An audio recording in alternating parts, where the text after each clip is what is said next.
You appear to be a spectre, he said. Our nature is not a matter for discussion, arrived in his head. We offer you a commission. You wish someone inhumed? Said Downey. Brought to an end. Downey considered this. It was not as unusual as it appeared. There were precedents. Anyone could buy the services of the guild. Several zombies had, in the past, employed the guild to settle scores with their murderers. In fact, the guild, he liked to think, practiced the ultimate democracy. You didn't need intelligence, social position, beauty or charm to hire it. You just needed money, which, unlike the other stuff, was available to everyone. Except the poor, of course, but there was no helping some people. Brought to an end. That was an odd way of putting it. We can... He began. The payment will reflect the difficulty of the task. Our scale of fees... The payment will be $3 million. Downey sat back.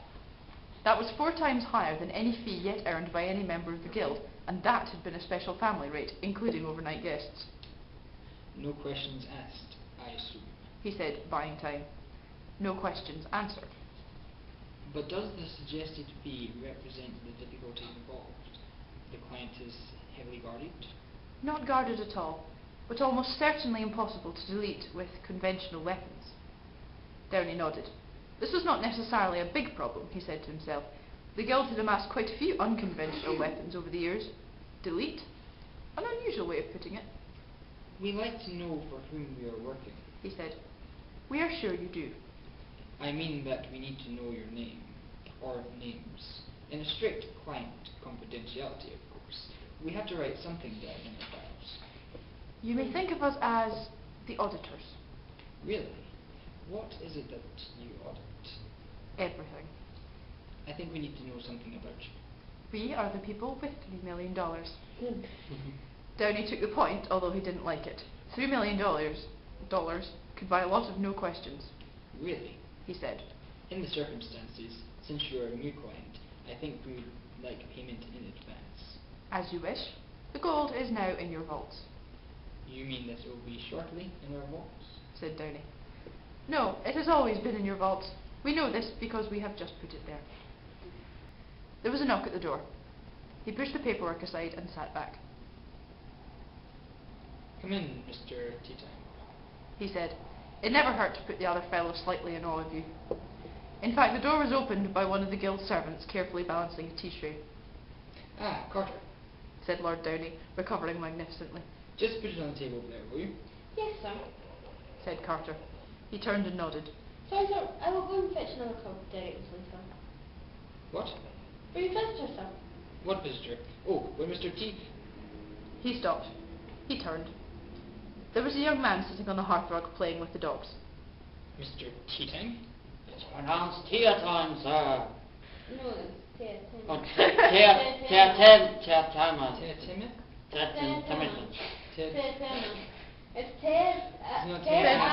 Teatime.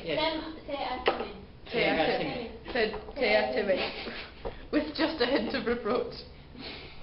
You never get the wrong even himself.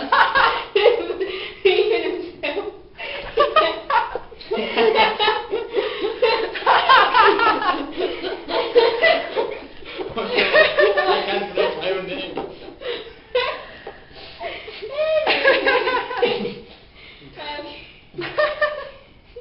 Everyone gets it wrong, sir.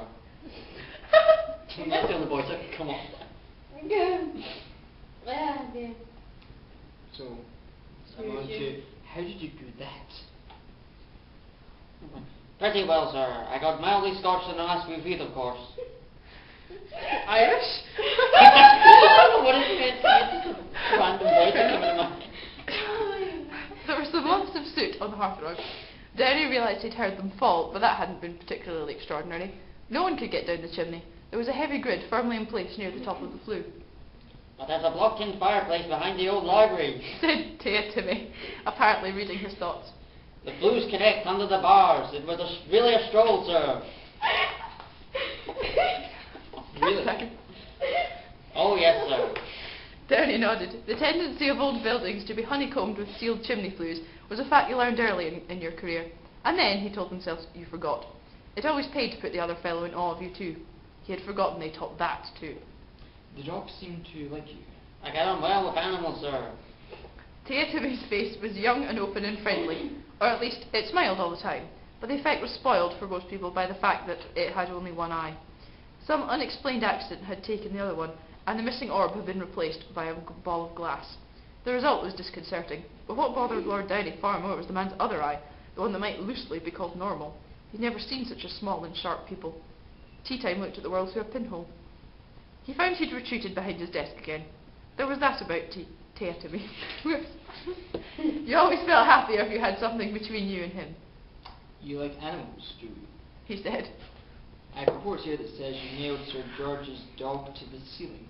Couldn't have it barking while I was working, sir. Some people would have drugged it. Oh, Teotimi looked despondent for a moment, but then he brightened. I definitely fulfilled the contract, sir. There can be no doubt about that, sir. I checked Sir George's breathing with a mirror as instructed. It's in my report. Yes, indeed. Apparently, Oh, sorry. Apparently the man's head had been several feet from his body at that point. It was a terrible thought that Teotimi might see nothing incongruous about this, And the servants?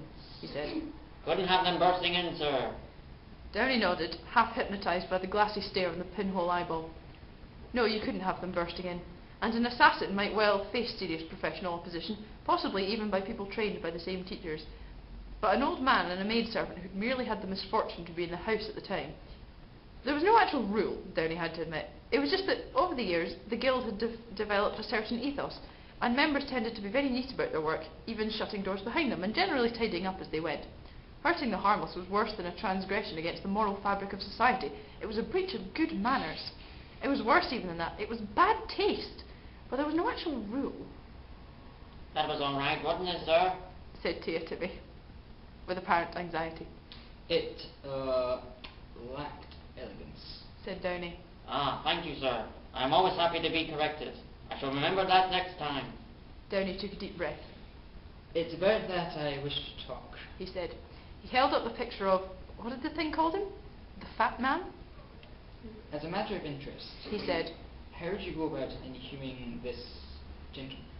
Anyone else, he was sure, would have burst out laughing. They would have said things like, is this a joke, sir? Teotimi merely leaned forward with curious intent expression. Difficult, sir. Certainly. Downey agreed. I would need some time to prepare a plan, sir. Teotimi went on. Of course, and There was a knock at the door, and Carter came in with another cup and saucer. He nodded respectfully to Lord Downey and crept out again. Right, sir. Said Teotimi. I'm sorry.